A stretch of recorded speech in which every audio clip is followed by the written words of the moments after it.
morning, Slop Nation. Welcome to Slop Chop. This is a new podcast hosted by myself, Harvey Mulvihill. It's about the happenings of the internet, and it is your one-stop shop for slop. I am joined today by no one. Welcome back to the back rooms. And I realized today that I was doing you guys a disservice in these back rooms by, if you look at the previous episodes, there was a piece of wood, a wood plank that was covering up the wall outlet here because I thought the wood plank looked better than the outlet, but I realize now how wrong I was and how important it is to have the outlet in the shot. So you got nothing but knees, and now just an open wall outlet that my light is plugged into. And this is what I really envisioned when I was thinking of like what would be awesome to have as a studio, you know, in my own studio space. I was like, nothing on the walls, a sort of a green wall on one side and a sort of a tan color on the other. I like a lot of echo in a room, and I like zero fanfare, zero decoration, and most importantly, knee. I love a knee. I want a knee in my shot. I want it to be shot from knee up. And you know what? We've accomplished the goal. Oh, I would also like to be sitting in a chair that I found on the side of the road for $0. It smells kind of funky. But Sloppers, I'm not here today to talk to you about my studio updates or lack thereof, because there are no updates. I've been doing other shit. I've been working on other parts of the house, buying a lot of stuff, which has been fun. It's so much fun to buy stuff. You ever tried that? You guys ever tried buying shit? It's a lot of fun. Highly recommend it. If you don't care about one of the things that I'm discussing, you can skip it. There are always time codes in the description. Also, if you could please subscribe to the pod, it would mean the world to me. Thank you very much. And big slop news of the week is that Comic-Con is just happened. Comic-Con 2026, San Diego.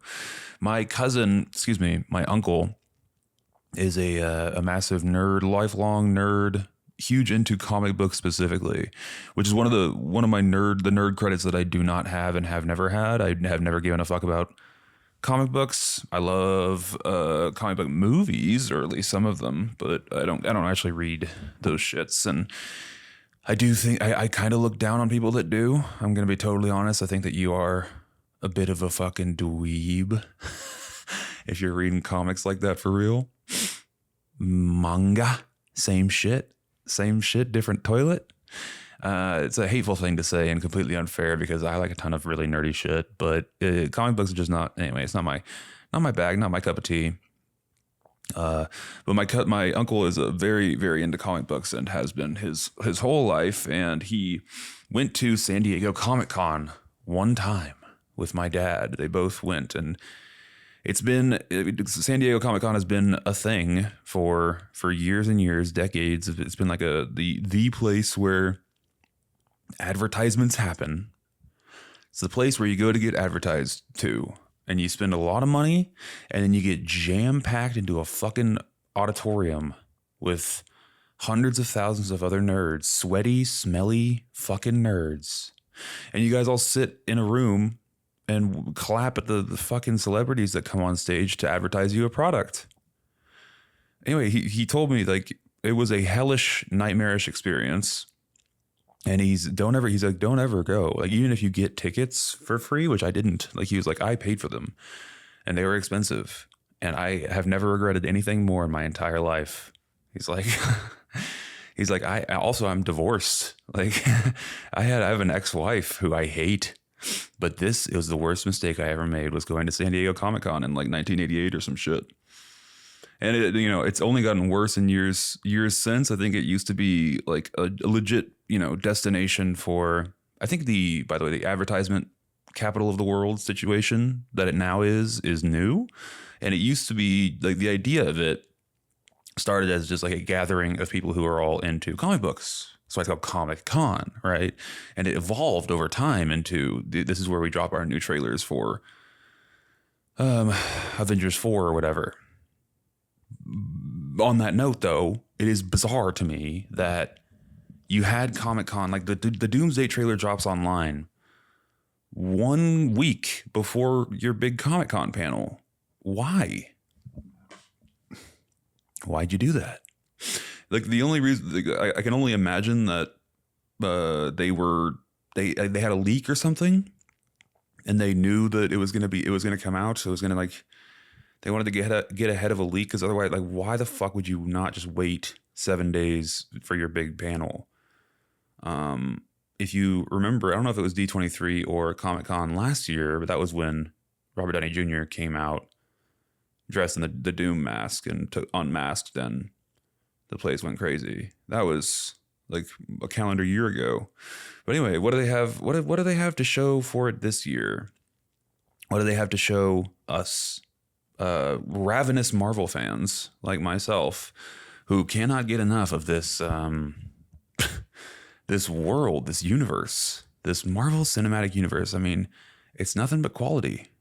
And it's really, truly amazing that even after such a kind of incredible conclusion in Avengers Endgame, they still manage to put out quality movie after movie. They're all great. There has to be a guy on planet Earth that legit thinks that.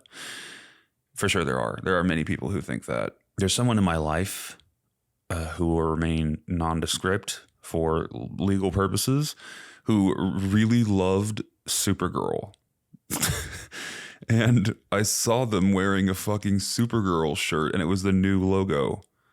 And I was like, oh, did you enjoy that film? And they go, yes, I loved it. I loved it.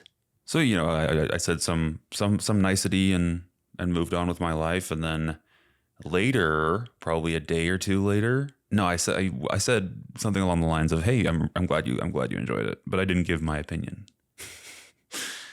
And then later that week, I was in the room with someone else who asked me what I thought. And I said, I fucking hated it. And the person who I'd spoken to about their love for the movie was in the room, and I didn't notice until after I said that.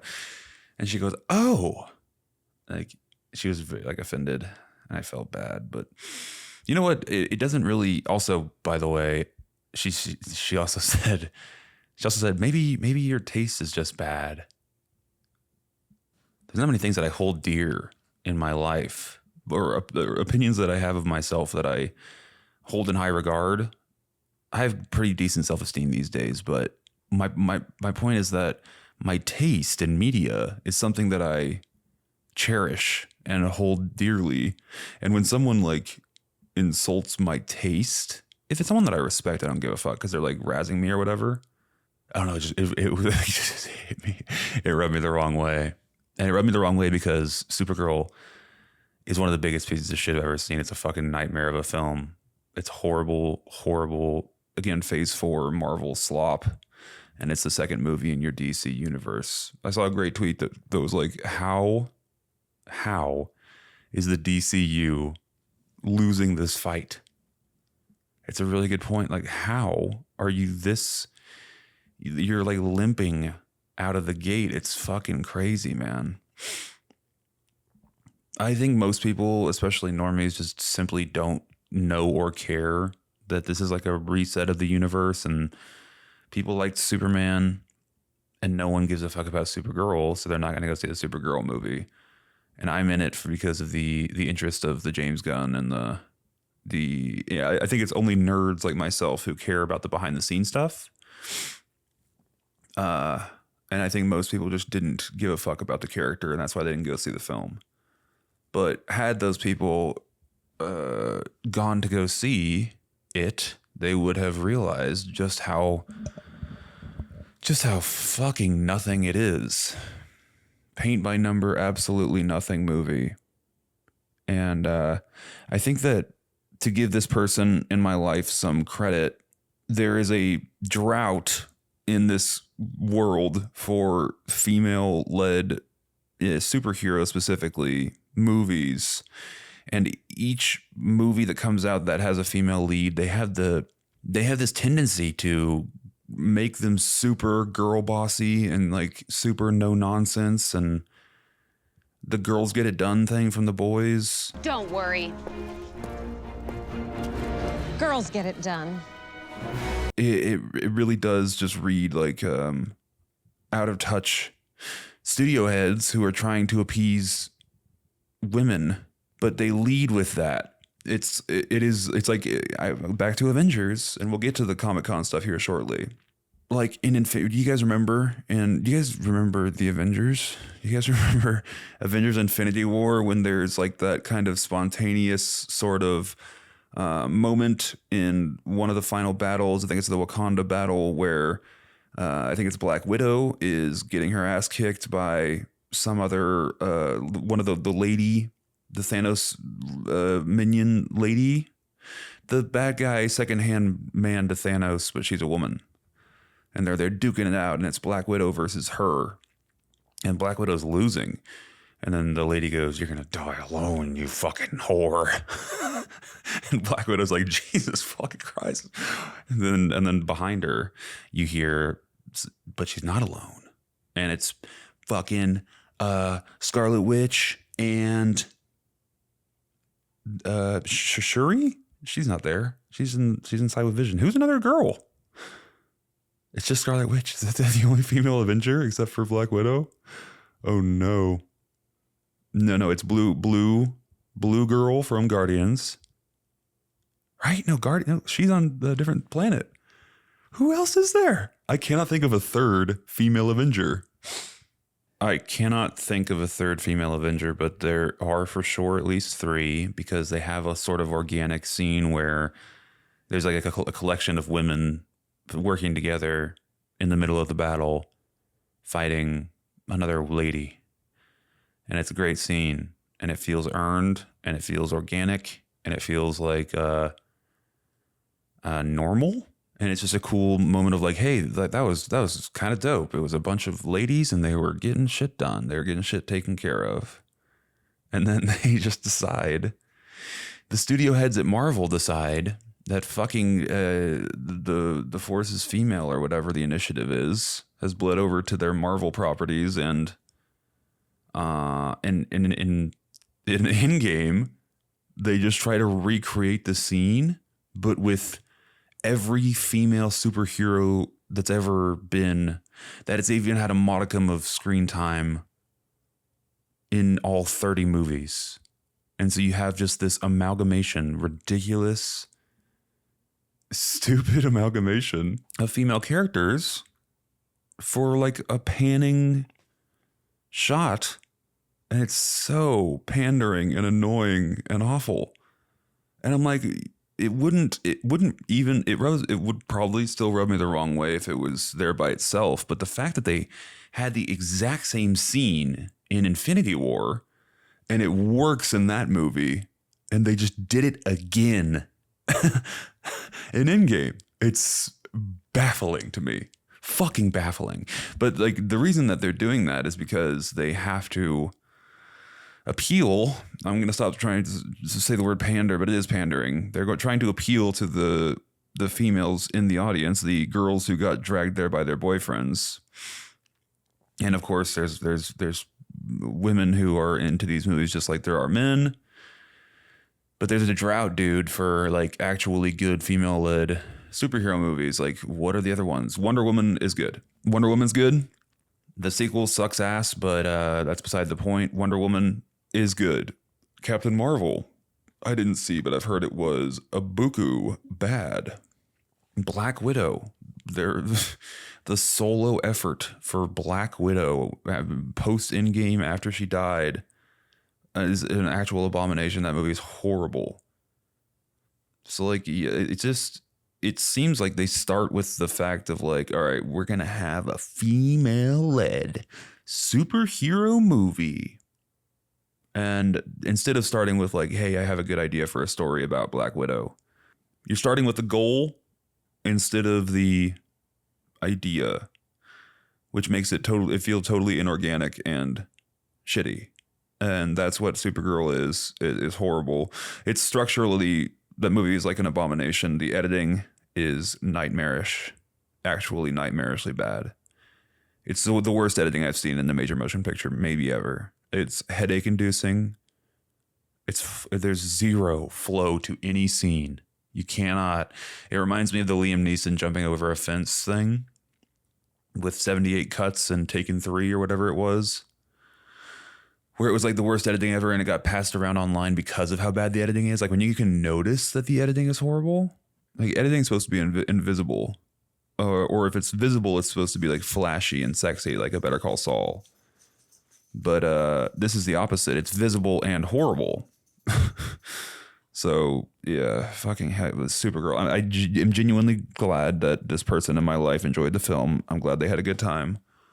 But to call someone's taste bad because they didn't care for a movie that was, by all accounts, horrible. Yeah, I didn't appreciate that. So anyway, they don't listen to this podcast until I'm just shouting into the void. I did get kind of under my skin though. It's a little embarrassing that I got ruffled. They ruffled my feathers because I'm like, no, it's not my taste that sucks. It's yours. Don't you see? But it's fine, whatever. They can like Supergirl. But what the fuck are we talking about? Comic-Con, dude. All right, so what do we get? Doomsday trailer comes out a week before Comic-Con. Doomsday trailer looks like nothing. I literally felt zero emotions when I watched that trailer, dude. Yeah, dude, I remember where I was. I don't remember where I was, but I remember like the feeling, dude, of watching the Infinity War trailer, in-game trailer, dude. Like the hype, the fucking build-up, the fact that all these characters are going to cross over for the first time. It just felt monumental. It felt huge, and I just was so excited for those movies. And I literally felt zero emotion watching this Doomsday trailer. It's crazy. I might as well have been doing nothing. Might as well have been staring at my own cock and balls in the mirror. You know? It was literally a joyless experience. It doesn't look horrible. It just looks like, I don't know, a movie. Like a just mediocre ass Marvel movie. The power scaling I found was like annoying. Thor's little monologue that is probably not going to be in the movie. It's probably just a fucking something they recorded for the trailer, but it doesn't. It's like clunky. I fought many a badass dude, and this guy is the most badass of them all. And there's the shot of the axe that he forged in Endgame that killed Thanos, and like he just stops it with two fingers. I'm like, yeah.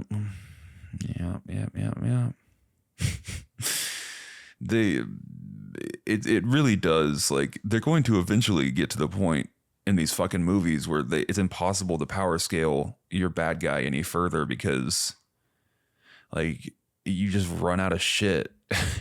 you make, or maybe that's actually not true because you can always just have Thor go make a new weapon that is ultimately powerful, and then the new guy will stop the ultimately powerful weapon with two fingers. Maybe next time it'll be one finger. and then in the next movie, Thor, 80-year-old Chris Hemsworth, who is still here, is still fucking here, and he's still getting paid $50 million a picture. And he goes and forges a new one, and he's old and decrepit, but they're pumping him full of HGH and vitamin water enough to look still pretty good. He's still, like, even as an 80-year-old, Chris Hemsworth is going to look pretty fucking good. Like, better than most 40-year-old men. But yeah, I'm glad they're going at least like a serious tone with him, because his last outing was Thor 4, and that was an abomination. Is Thor 4 worse than Supergirl? Dude, Supergirl's worse than Thor 4. Yes, definitely. There's like, I hate Thor 4 with a passion, but it's not. Supergirl's for sure worse.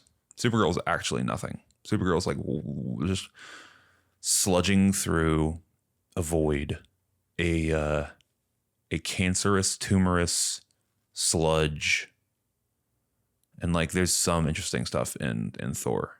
like the black and white planet or the Christian Bale is actually acting. Supergirl might be my least favorite superhero movie of all time.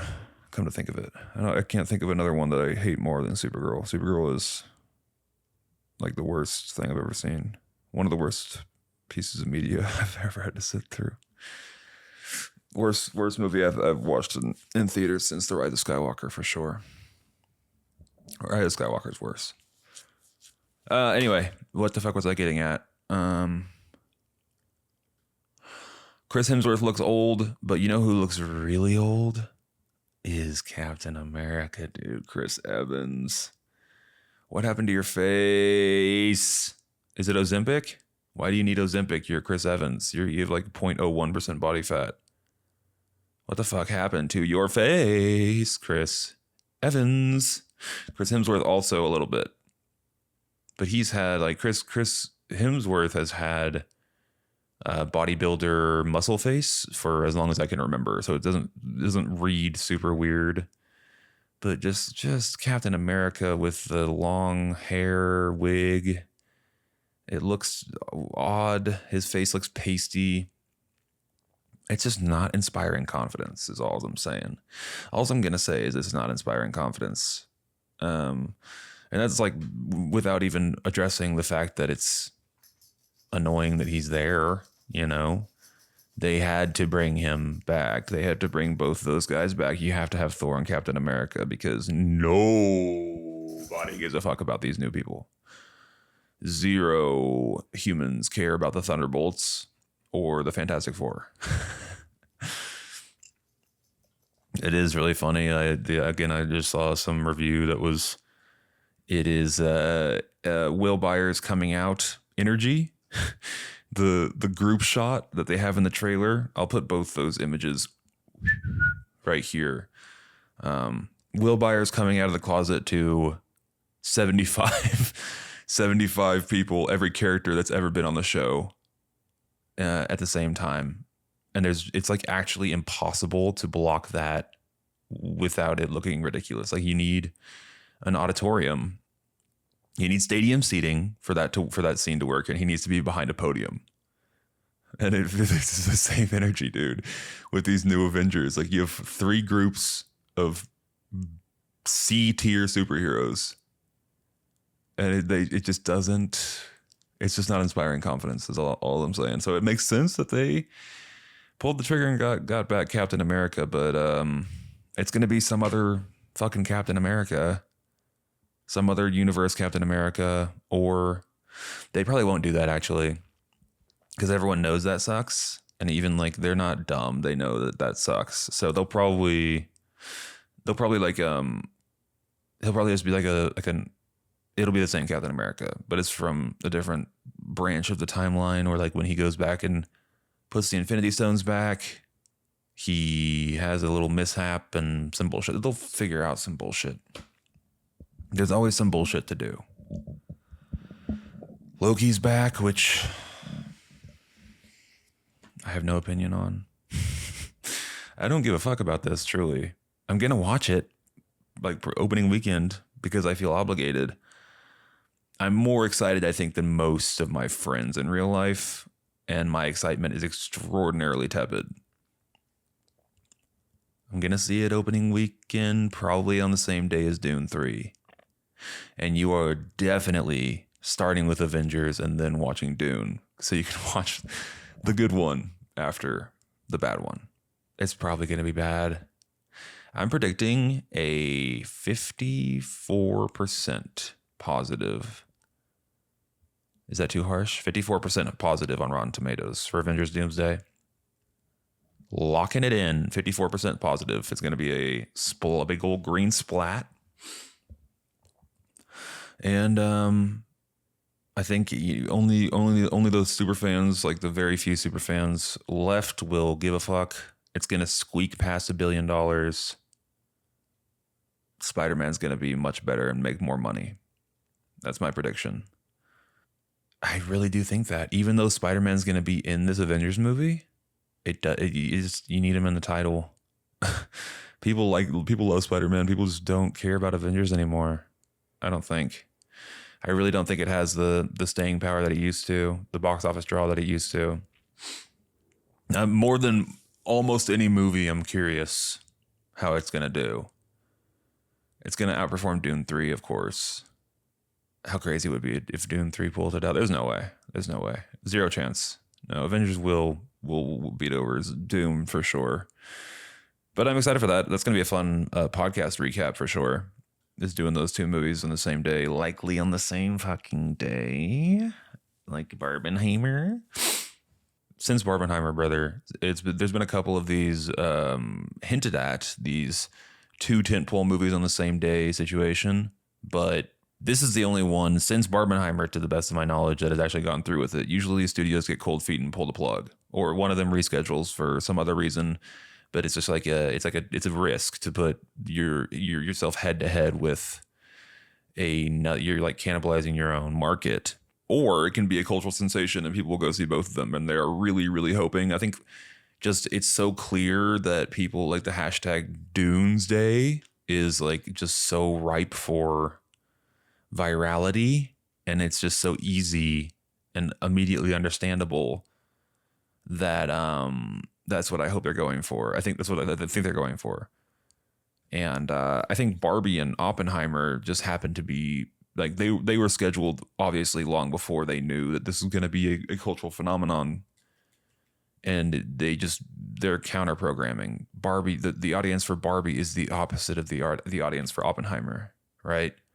And it was a meme to watch them both on the same day, or like after the normies clear out of Oppenheimer, all the real cinephiles will go and watch Greta Gerwig's Barbie.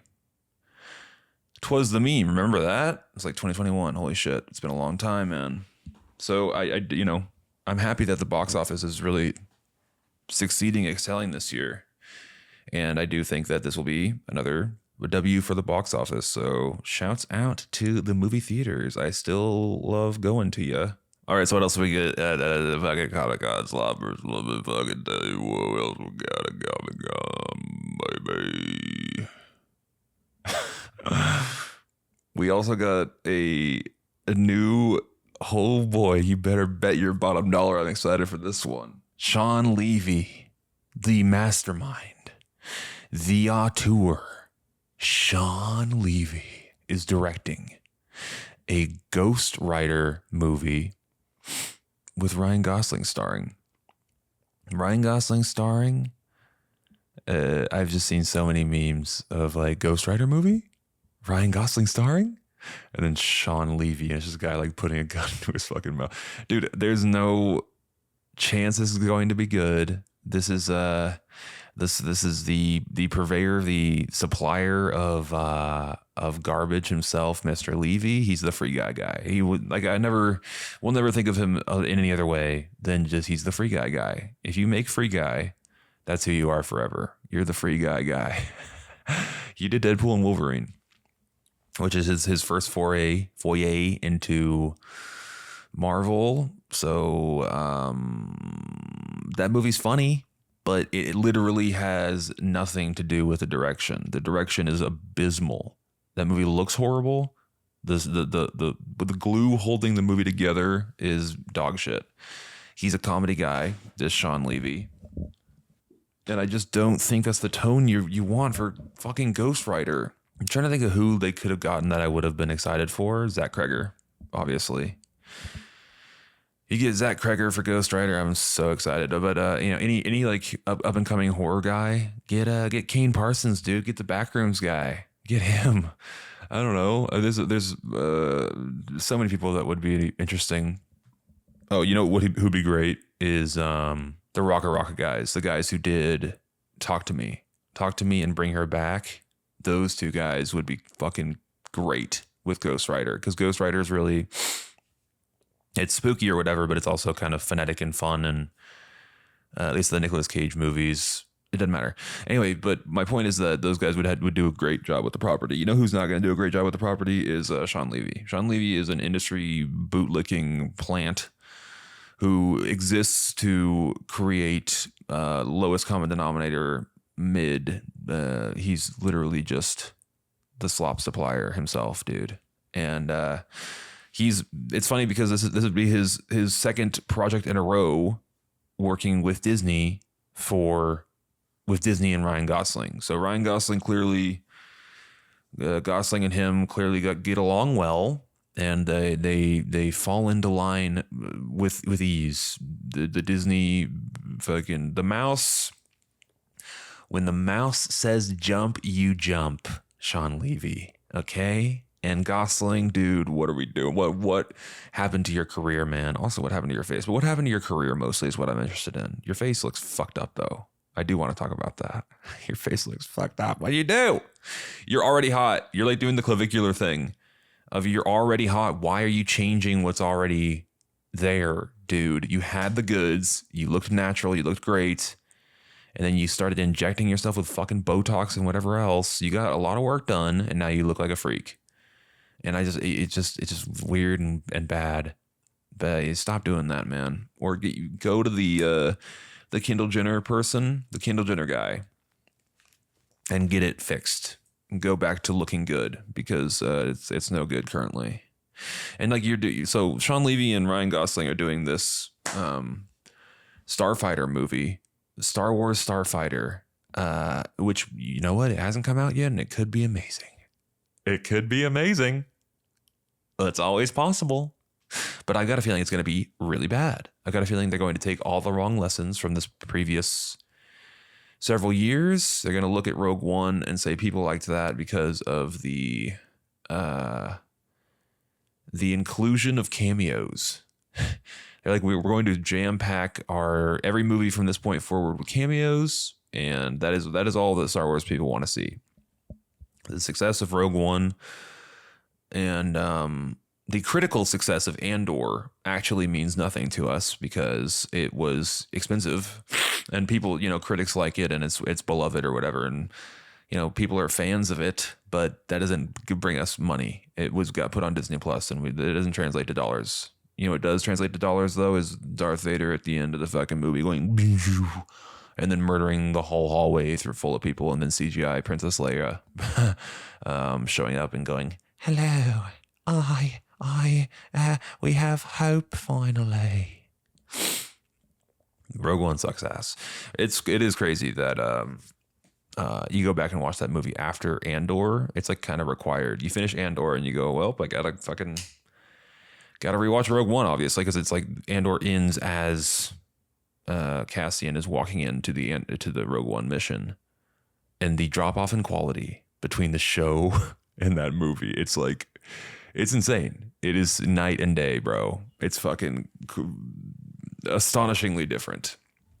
The fact that it's kind of it's like basically the same team is wild. I don't know how Andor happened. It's miraculous, truly.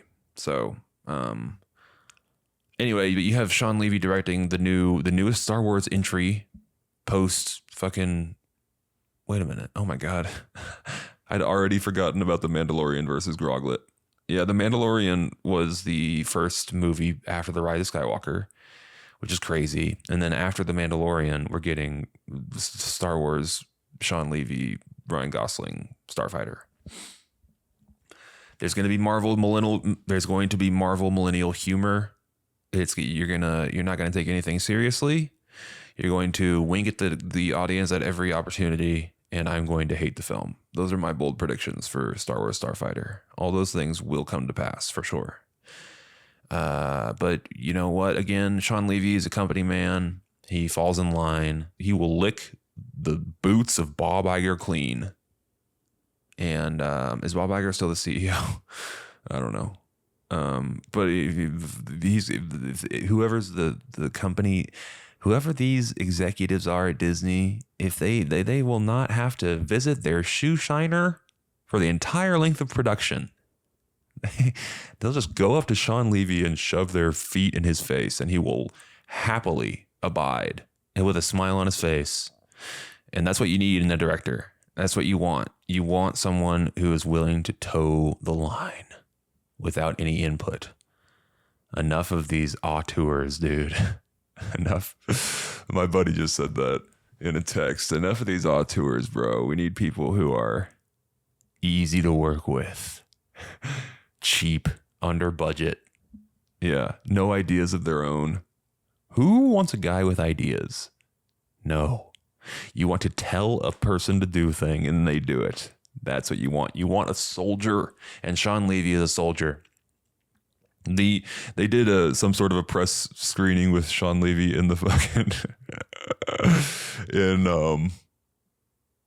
in presumably the set for Starfighter, and it's him like looking really serious. It's so funny. It is so funny. And you look at his catalog. I'm just like, put his catalog next to the footage that you just shot. It's it gives me like cringe bumps, goosebumps a bit. So who knows? Maybe the Starfighter movie is going to be great. It's going to blow my tits off, and it's going to be the new. It's going to be like Andor in movie form, and then this Ghost Rider movie is going to be even better. But it's possible. You know, you can't say it's not possible. But I've got a feeling that if you are putting the future of your very expensive franchise in the hands of Sean Levy, you might need to reevaluate. It's almost like allowing the second movie in your brand new exciting universe to be Supergirl. It's almost that bad. Again, this is without the benefit of having actually seen these movies. They could be great, but all signs are pointing to it's going to suck. They're both going to suck. And it's unfortunate. It really is like, what's crazy is you start working in Hollywood. Like, what is the deal with these studio heads?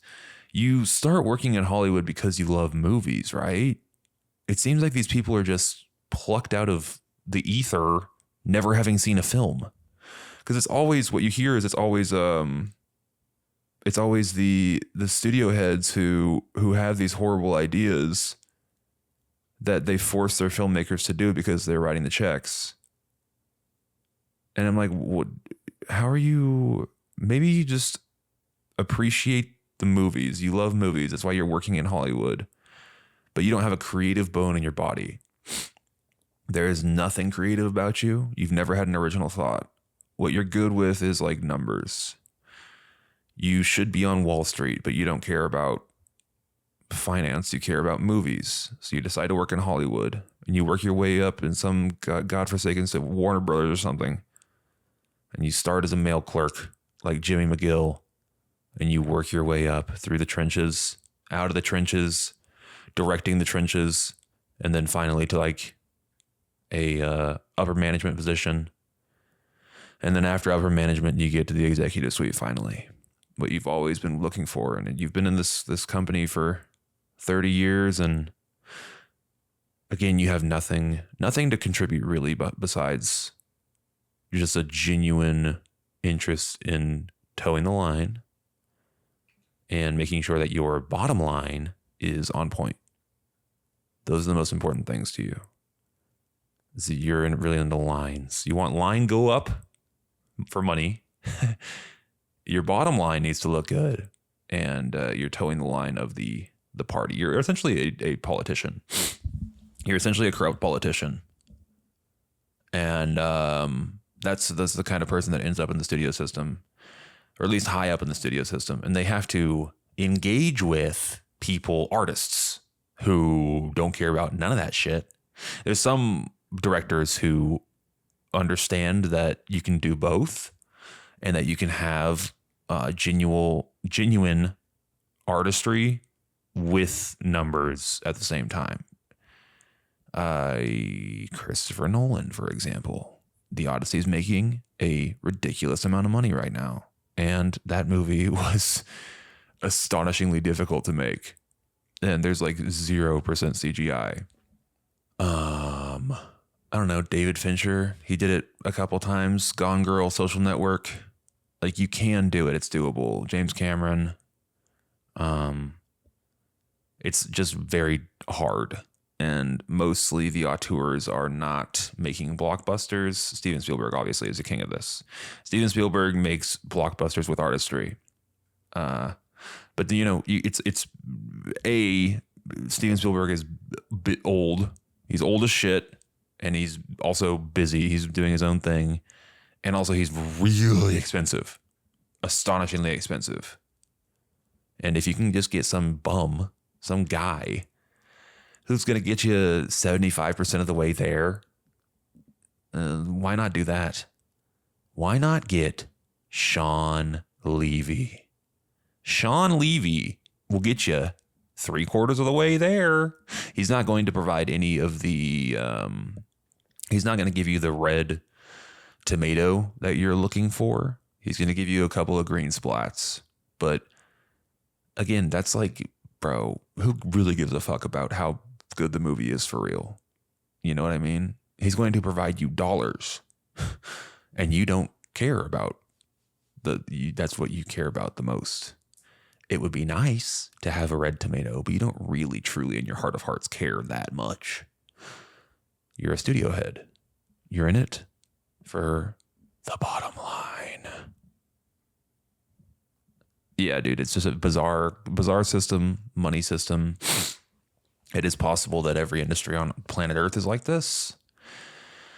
Every artistic industry in the world, every like media empire is built on the backs of the creatives who actually make the shit, and the people steering the ship are completely out of touch with that process. And they don't, again, in their heart of hearts, care if the thing is good. Good usually equates to more dollars, generally speaking, but they are not married to good. They are fine, happy even, with bad as long as dollars come.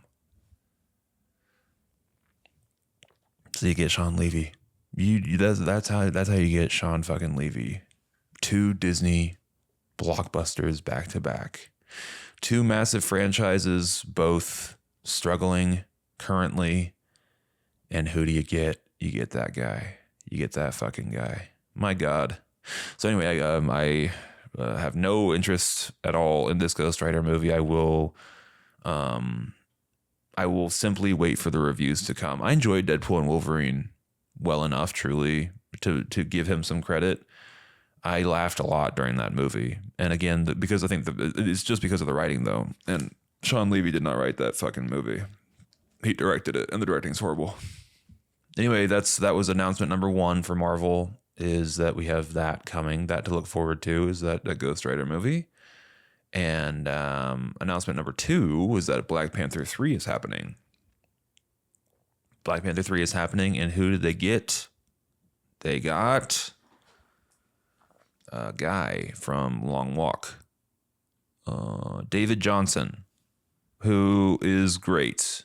He was very good in The Long Walk. He's, I think I've seen him in something else, but he's a great actor. He's a young up-and-comer. This is a really good choice for T'Challa's son, T'Challa 2.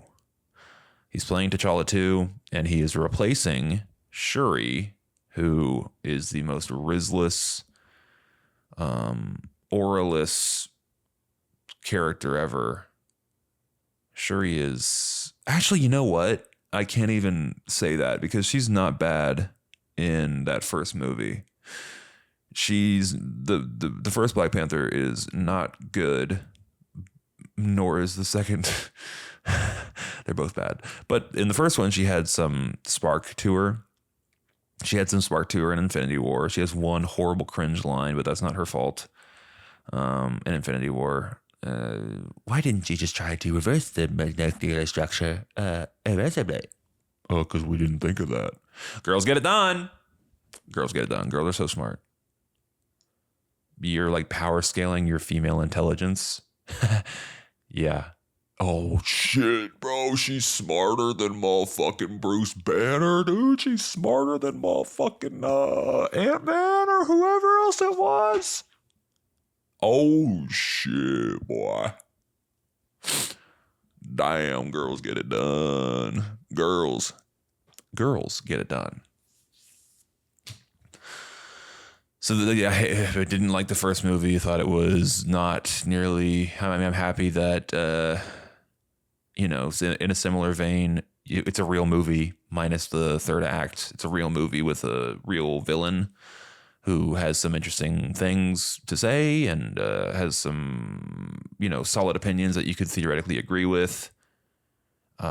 Played very well by Guy, that hot guy. What's his name? Michael B. Jordan is hot guy who I was thinking of, and then Chadwick Boseman. And of course, between the two films, you had Chadwick Boseman tragically pass away. Baller move. He did the Norm Macdonald thing of not telling a single soul except for his closest family members about his cancer. And he didn't, received like, think about the sympathy that he left on the table and all the good press he would have gotten. Instead, he kept it close to the chest and died surrounded by his loving family members. R.I.P. Chadwick Boseman, great actor. But anyway, then they had Black Panther 2 written, like damn near done, and no one knew about his condition. No one knew that he was gonna fucking die. So then he fucking died, and they had to go with Shuri, rewrite the whole script, and go with Shuri for new Black Panther. And they made the correct choice, the smart choice, which was to actually kill the character off and not recast him. But instead of making it just like, I mean, it is sort of just like a grief-filled bummer of that second movie. But if that was all it was, like with some action-y stuff, if that was what it, like the core of it was just grief and overcoming it, and then you had some like her becoming real Black Panther, or like, you know, falling into the role or whatever, that would have been fine. But instead they added all this garbage and they set up Ironheart, who girls get it done. Oh man, there's another female Avenger for you. Fucking Ironheart. Iron Fart is one of the worst characters ever. I hated her so much. It's not my fault. I'm not a misogynist for hating these female characters. You just have to make your character good and I'll like them. I really love Scarlet Witch in WandaVision. I really like Black Widow in all the movies except for Black Widow. I think she's great. But it's power scaling, dude. It's all power scaling. Every time you introduce a new character, you have to make them better than the one that came before them. And this bitch is just like, she's a Tony Stark protege, but she has nothing to do with Tony Stark. She just knew of him and was impressed by him and just was able to do the Tony Stark thing again. And like the fact that Tony Stark was able to build an iron suit in a cave with a box of scraps is interesting because he's a genius and it's like very earned and like it feels real and his life is on the line and like he has to build this thing in secret to escape this cave, and it makes total sense and it works. And then you have Iron Fart. It just does the same thing for no reason, just builds an iron suit for no reason with no resources, and they just make her a genius without any of the legwork. They just go, yeah, she's a genius, she can do that. I'm so fucking tired of these child geniuses. There's a million of them in these fucking superhero movies. They've never done it for me. The only one that's ever worked is Artemis Fowl, and it might have only worked because I was a child when I was reading those books. I think the idea is cringe. No, I think the idea is fine. It's the execution that is cringe. The idea is fine because it's like your superhero fantasy for a kid. It's instead of the Superman thing of what if I was big and strong and could fly, it's what if I was the smartest guy in the room and I was outsmarting even adults because of how smart I was. But everything that they do with Ironheart just lessens the impact of Tony Stark's whole thing. If anyone can do it, if she can do it, and she's just some girl, then what are we? Then what the fuck is like even the point of Tony? It just makes Tony Stark's thing less cool, less interesting if it was recreated. And you have to continue. There's only so many ideas out there. And like, this is the fault eventually, I guess, when it comes down to it, of the comic book artists who birthed these characters. Because there's only so many ideas, and you have to have a new guy, in this case, a girl. You have to have a new girl fill the mantle that Tony Stark left. Okay, but then don't make her 12 years old. I hate that you made her 12 years old. It doesn't bother me at all that she is a black girl. It doesn't bother. Both of those characteristics literally mean nothing to me. The age thing is what bothers me, and the fact that she like did it for no reason.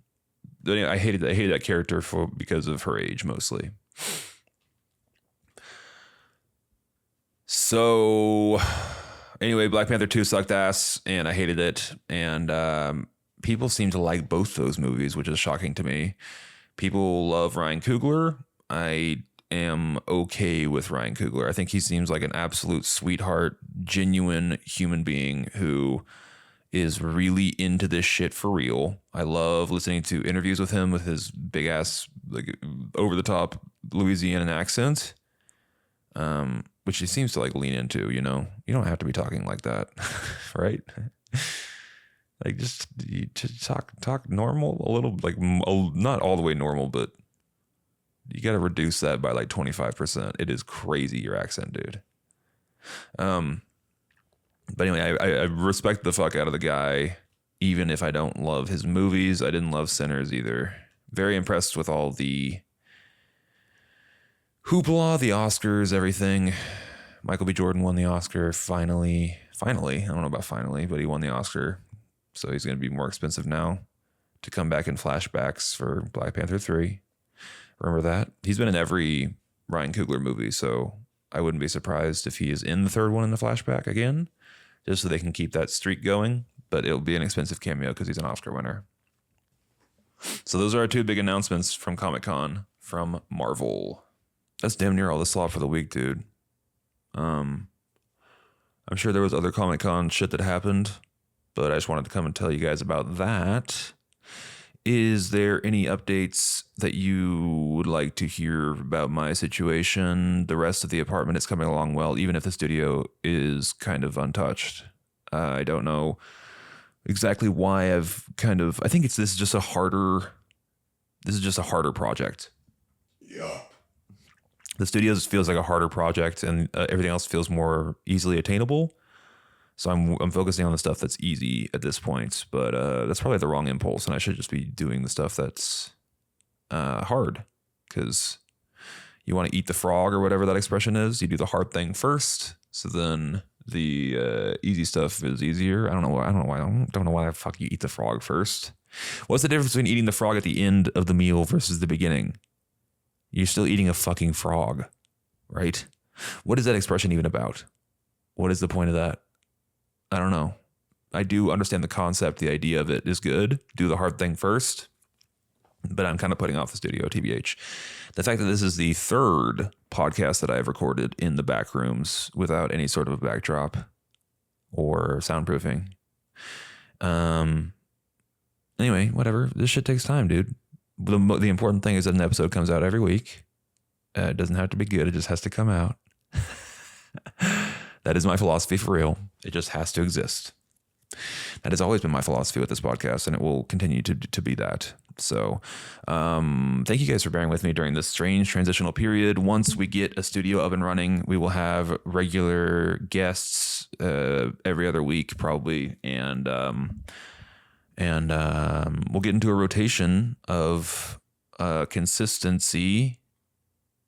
clips will start happening again. I just installed Wi-Fi, dude. I got Wi-Fi last night finally. This is 2.5 weeks in, and I finally have internet. I've had to upload these podcasts at my parents' house. Anyway, dude, enough of this rambling. Thank you guys for listening. I genuinely, really appreciate your time. Comic-Con, Slop, forever. I will see you guys in 7 days' time. Godspeed to you all, and goodbye.